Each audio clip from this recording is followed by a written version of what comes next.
একটি তলোয়ার যা আল্লাহর পথে উৎসর্গিত হয়েছিল। এটি খালিদ ইবনে ওয়ালিদ রাদিয়াল্লাহু আনহুর গল্প।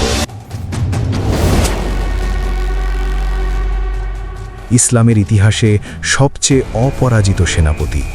মক্কার কুরাইশ বংশে জন্ম নেওয়া এই মানুষটি ছিলেন মাখজুম গোত্রের সন্তান।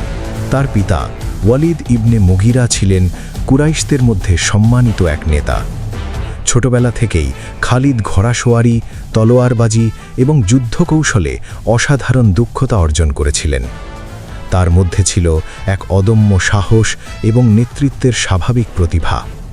কিন্তু সেই একই হাত যা পরবর্তীতে ইসলামের পতাকা বহন করবে, প্রথমে সেই হাতই উঠেছিল ইসলামের বিরুদ্ধে। উহুদের যুদ্ধ, হিজরি ৩য় বছর। মুসলিম বাহিনী প্রায় বিজয়ের দ্বারপ্রান্তে পৌঁছে গিয়েছিল, কিন্তু তীরন্দাজরা রাসূলুল্লাহ সাল্লাল্লাহু